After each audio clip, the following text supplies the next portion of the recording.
Мамат Сабыров деген ысым бул журналистикада гана эмес, жалпы адабият чөйрөсүндө дагы жакшы таанымал окурман журтчулугуна инсан деп билем. Ооба, Мамат Сабыров өз кесибин өзгөчө сүйгөн таланттуу жазуучу. Кайерде иштебесин алган милдетин чоң жоопкерчилик менен аткарып, коомдук өйдө төмөн калпсыздыктардан жогору боло бир калыпта тапкан рызкысына каниет кылып келе жатканына 38 жылдын жүзү болду. Бул мезгилде Кипариса айткандай, чыгармачылыктын түйшүгүнө өмүрүн, билимин арнады. Журналистика ушундай кесип, бай болуп кете албайсың журналистикадан. Аябай бир эмне болуп да кете албайсың. Бул баягы Алла Таалам берген рызкыга шүгүр кылып, тапкан бир аз пешенетер акынга шүгүр кылып, ушундан жашай турган кесип да. Жогорку окуу жайды бүткөн соң алгачкы эмгек жолун Кадамжай райондук кезинде кабарчы болуп баштаган. Ал жердеги элдин мүнөзүн керемет деп атаган автор ошол мезгил өмүрүндөгү эң бактылуу жана эсте каларлык мыкты жылдар болгонун дале тамшануу менен эскерет. Жаңы 24-төгү жаш жигит болчумун, ал эчтеке көрө элекмин. Анан ошондо районго барып, Кадамжайдын анын үстүнө бир керемет районда тарыхый дейбизби, же болбосо адамдардын мындай менталитети, маданияты, баягы мүнөзү жагынан укмуш бир керемет жерде. Ошон үчүн бул мага ушул Кадамжайда өткөргөн кыска убакыт бүт чыгармачылык жагынан да, адамгерчилик жагынан да мага аябай бир чоң бир запас, жакшы бир мындай фундамент түзүп берди да. Анан бул жөнүндө менин Пүлгөндүн шамалы деген повестинде чыккан аябай жакшы таасир калтырган да. Азырга чейин Кадамжайды бир жүрөгүмдө жакшы бир эмне катары эстейм. Кийин раматылык Мелис досум Ленчаш иштечи бир күн телефон чалып чакырып, бияка чакырып алган. Анан биякта келип насип тагдыр экен. Бишкекте иштеп калдым. Мына 43 жыл болуптур Бишкекте жашап иштеп калганымачы. Өмүрдүн негизги бөлүгү, көп бөлүгү ушу жакта өттү. Башка кесиптештеринен айырмаланып, журналистика менен жазуучулуктун эки тизгин бир жыл бурун бир кармап, тажрыйба топтоду. Улам калеме корчуп, өз стилин тапты. Учурда жазган макалалары, жарык көргөн китептери аркылуу аты таанылып, окурмандары жаңы чыгармаларын күткөн жазуучуга айланды. Ленинчил жаш деген газетадан Мамат Сабыровдун статьяларын окуп, ошондон улам билип калдым. Кийинчерээк университетте окуп жүргөндө Бекен Назаралиев агай менен чогуу окуудан жолугуп калып, агай менен чогуу иштешип, Кыргыз руху газетасында иштейт дегенди угуп, агайды сыртынан билчүмүн, бирок тагдыр экен, кесиптеш болуп, биздин Жогорку Кеңештин басма сөз кызматында дагы иштеп калды. Ошондон улам Байкени жакшы таанып калдым. Мамат Байкенин чыгармачылыгында мен аудио китептерди окуп жүргөндө колума тийген китептерин окуп калдым. Ошондо көбүнчө тарбия, таалим жаатындагы багыттарга көбүрөөк акцент жасайт. Мисалы, ковид учурунда Тараза деген чыгармасында ушунчалык боорукерлик канткенде болот. Мисалы, атайылап эле боорукерлик кылыш үчүн ошол кичинекей кызга болгон көңүл бурууну кантип калыптандырса болот. Сөзсүз эле мындай тилемчилик кылган эмес, кызмат көрсөтүү аркылуу дагы каражат табуунун бир жакшы мүмкүнчүлүктөрүн көрсөтүп берген да. Бүгүнгө чейин ошо агайдын бир аңгемесин унутпайм, ошо кичинекей күчүк тууралуу болчу да. Анан өзүм дагы жан жаныбарларга аябай жакын болгонум үчүн кичинекейимден анан ошол күчүктүн өлүп калган жери болот да. Ошондо ыйлап, ушинтип окудум эле, ошондон тааныгам агайды. Мына ушундай чыгармаларды жараткан чебер калемгер студент кезинде эле убактысын бош кетирбей, келечектеги максатына пайдабал топтоп жүрүптүр дейт. 5 жыл университетте бирге окуп, азыр да бирге иштеген группалашы Дайырбек Мейманов. Азыр ойлосом, биз мезгилден уттуруптурмун. Мен мисалы уттуруптурмун.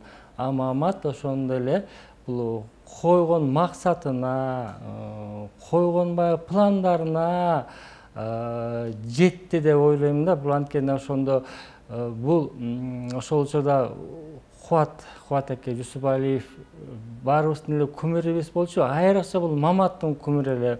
Өгөнүн бойлору да бир эле, ойлору да бир эле, ээрчип көп жүрдү. Автор көмир туткан кыргыз эл жазуучусу Кубат Жусупалиев менен агайыны, устат шакырт болуп, чейрек кылымдан ашуун бирге жүрүп, жакшы көргөн жазуучусунун китептери салынган оор сумкасын мөрөсү талыганча көтөрүп, дала ири ташыганына Мамат ыраазы. Кыргыз телефилмде иштечи, анан барып, алыстан көрүп, жакындай албай, анан карап, көрдік деп сүйініп қана жүрчү элек да. Анан драматылык мелис кайра кат жазчу да. Менимче бир 10 жылдай кат жазгандан кийин 10-сунда 11-синен жооп берген да.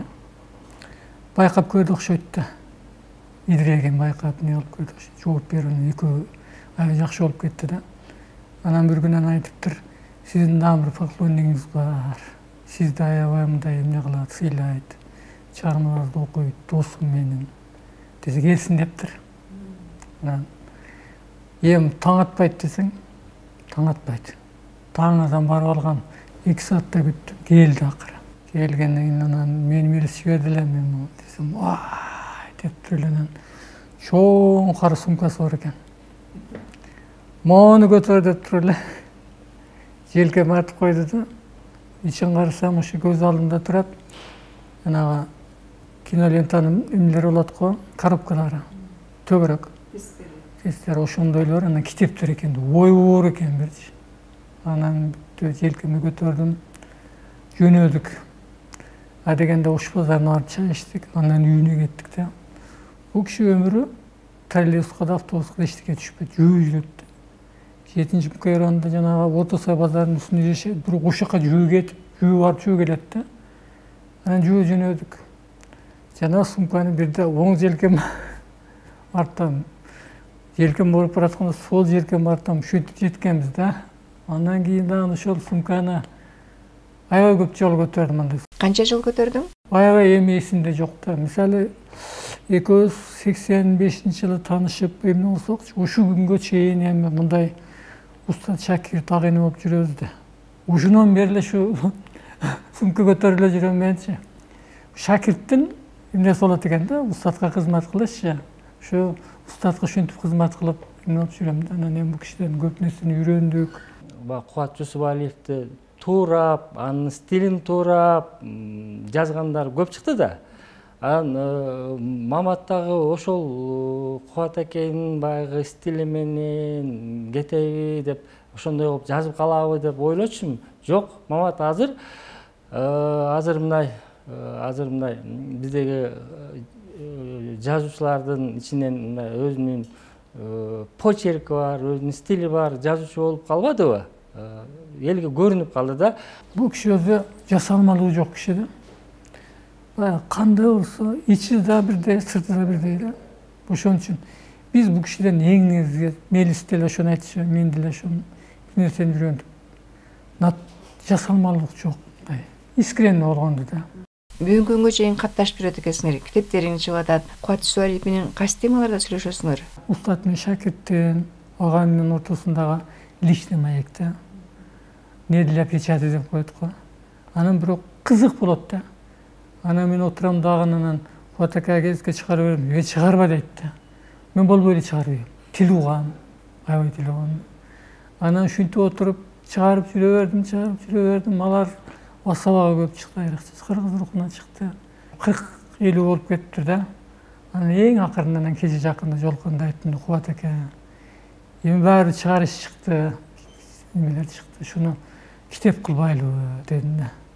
Десем, ойлонуп туруп, бул жолкусун туура көрдү дагы, анан чыгар деди.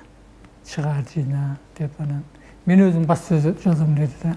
Чыгармачылыкта кандай пландар бар? Чыгармачылык жөнүндө сурап калдым.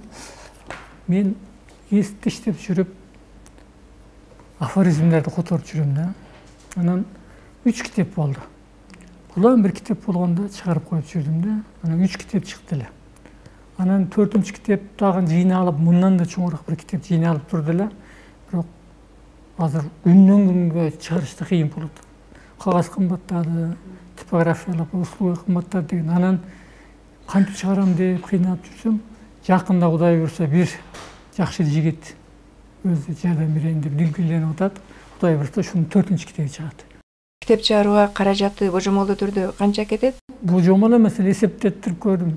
150 миңге чейин экен. Бой көтөрбөгөн жөнөкөй жазуучуну өзү бир кезде Кубат Суаритов көмөр туткандай, ал азыр жаштардын көмөрү. Алар заманына жараша интернет аркылуу издешип, таап жолугуп, кеп кеңештерин угушат. Жазуучунун күйөрмандарынын бири жакында эле Чыныбай Турсунбеков атындагы фонд уюштурган мелдеште баш байыга ээ болгон акын кызыбыз Нуриза Өмүрбаева. Ал Туркияда жашаса да байланышып келгенде агайына жолугуп турат. Мен буну тааныбайм. Бул жаш бала дебестен ошо сен жиберген, мисалы мен да жазып жүрөм да, кара сөз түрүндө аңгемелер жазып баштадым да. Ошону окуп, кандай пикири бар болсо, ошону айтып, сага кеңеш берип, ушинтип турат.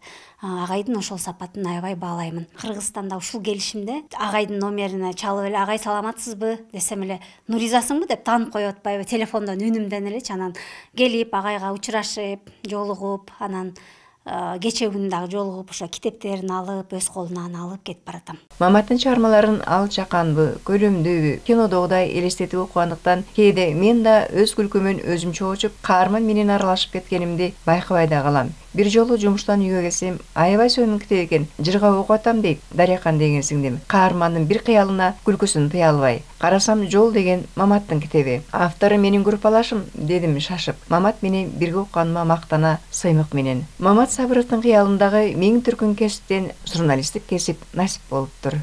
Айрыкча эркек бала, уул балачы, ой эмелерди гана каалабайт да. Шопурлуктан баштайт, космонавтка чейин сөзсүз кыялданып чыгат да. Мен да аябай ар түрлүү кесипке кызыктым да. Аскер кызматкер болгум келчү, милицияда болгум келчү, мугалим да болгум келчү. Анан бир күн 7-чи класс болсо керек, райондук гезитке бир макалам чыккан, кичине бир 20 строк болсо керек.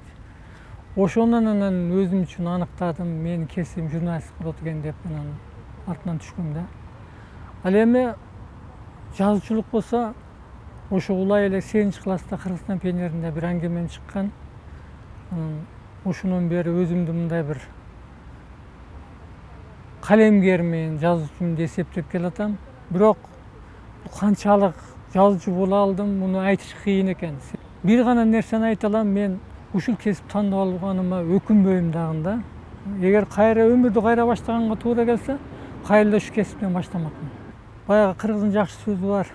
Жылкычы жөнүндөчү. Жылкычынын бир көргөнү хан көрбөйт, бир көргөнү кул көрбөйт депчи. Мен журналистика жөнүндө эле ушуну айтат элем да. Журналистика да ушундай. Бир карасаң аябай жакшы, көңүл көтөргөн жакшы эмелер бар. Бир карасаң азабы, түйшүгү көп. Мисалы башка кесипти иштеген түшүнбөйт деле болуш керек. Мындай сен үчүн дем алыш деген жок. Жумуш бүттү деген нерсе жок да. Чыгармачылык ушундай. Мамат Сабыров Лиринчил жаш, Асаба, Агым, Азия Ньюс гезиттеринде иштеп, кесибинин милдети менен өлкөнүн бардык аймактарын кыдырды. Макалаларды даярдоо менен бирге болочок чыгармалар үчүн материал топтоду. Китепти ченемсизгө окуп, интеллектуалдык көрүнгөсү кеңейди. Жазуучулук өнөрү өсүп, окурман менен каарманды жетелете билүү чеберчилиги артты. Анткени анын ар бир каарманы турмуштагы жүрүм-туруму, кыял жоругу, терең таалим тарбиясы менен окурмандын эсинде калат. Мисалы Кампа деген чыгармасын алсак деле, анда баягы тирүүчүлүктө адам оокат жыйнай берет, бирок аны ар дүйнөгө алып кете албагандан кийин ошондогу жыйналган оокаттын ашык дөөлөт баш жарат дегендей жөн эле убаракерчиликти жараткандыгы. Ушундай чыгармасында мындай сөзсүз түрдө бир таалим алып чыга турган чыгармаларды жараткан калемгер. Мектеп деген аңгемеси менин эсимде калган, анткени ошол биздин балалык кезибиз, мектеп, ошо мектептеги мугалимдер көз алдыңа тартылат да ошолорду окуганда. 85-жылдардагы узун бойлуу каш кирпиги төгүлгөн кара тору жигитти 40 жылга чукул эмгек жолунда чачын бубак басып, дөөлөттүү кызматта кадыр күтсө да, студент кезиндегидей эле оор басырыктуу, кичипейил, адамгерчиликтүү мүнөзү азыр да өзгөрбөдү.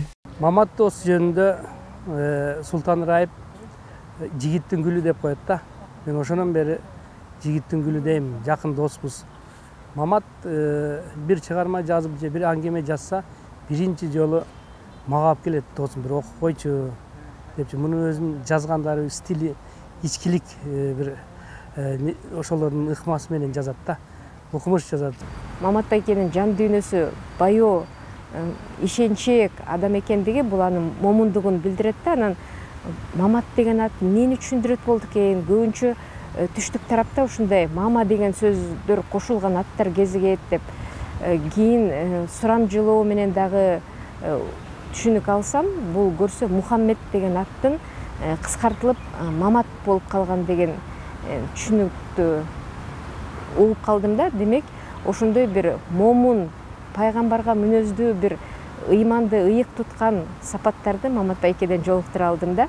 10 сүйлөсөң бир сүйлөйт, бирок жакшы бир негиздүү сүйлөйт. Ошол жазганы сыяктуу эле бир немеден чарбактан тышырылган нерсе жок да, бардыгы өзүнүн ордунда. Анан ушунчалык жөнөкөй нерсе, мисалы үчүн бул топчу жөнүндө жазса деле ошого дүйнөнүн тагдырын ошол топчуга байлайт да. Өзүнчө алганда муну кайталашка мүмкүн эмес да Маматты. Мамат Сабыров учурда кыргыз адабиятындагы белдүү сүрөткерлердин бири. Анын жол, балалыктын теректери, дублер палван, арзыкан, көкөй кести, акыркы сапар, үка, качак, карыпкана, сарыбаз, мажнун өңдөө чыгармалары окурмандардын колдон колго талашып окуган китебине айланган. Бул чыгармаларында ашыкча сөзү жок. Маселенин ток этер жерин жөнөкөй тил менен чочугуна жеткире нускалуу бере алганында. Достоевскийдин бир сөзү бар да, адабиятта чийип салганды билиш керек да, эң башкы нерсе өнөр дейт. Чийип салганды билиш керек дейт да. Бул ошол ашыкча деталдарды, ашыкча сөздөрдү, ашыкча бир баяндоолорду мындай кийирип отурбай, ошо ток этер жеринен ошого тиешелүү алган предметине мындай тиешелүү нерсени гана ушундай бир кратко сестра таланта деп чыйкап айткандай ушунчалык мындай эме алат да. Сыгып туруп согун берет да. Мамат агайдын чыгармалары, аңгемелери могу неме да, оттоп, тигинтип, талаалап кетпейт да. Биздин эле бүгүнкү турмуштан да аябай сонун турмушка аралашкан аңгемелер да. Айтайын дегеним ушу Мамат агайдын аңгемелери биздин турмушубузга, балалыгыбызга, өткөн балалыгыбызга, азыркы жашап аткан жашообузга аябай мындай аралашкан да.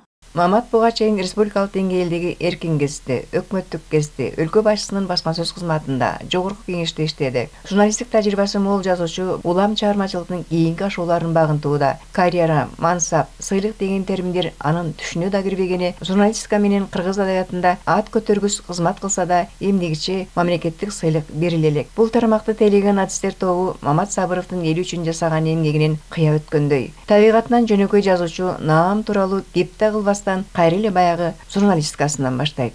Кесиптин ар кайсы жактарын көргөнүм пайда гана болду деп ойлойм да. Саясатты жазгандан кийин каалайсыңбы, аралашасың, көрөсүң дегенде, бирок чындыгында эле саясатчы болгон жокмун.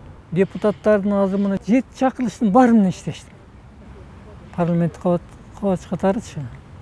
Канча депутаттар менен мамиле түздүм дегенде, ошолордун кээ бирөөлөрү менен аябай жакын мамиледе болдум, агайын болуп жүрдүк да. Анан көп нерсени, мүнөздөрдү көрөт экенсиң. 5 жыл депутат болуп, бирок ошол эле бойдон калгандарды да көрдүм.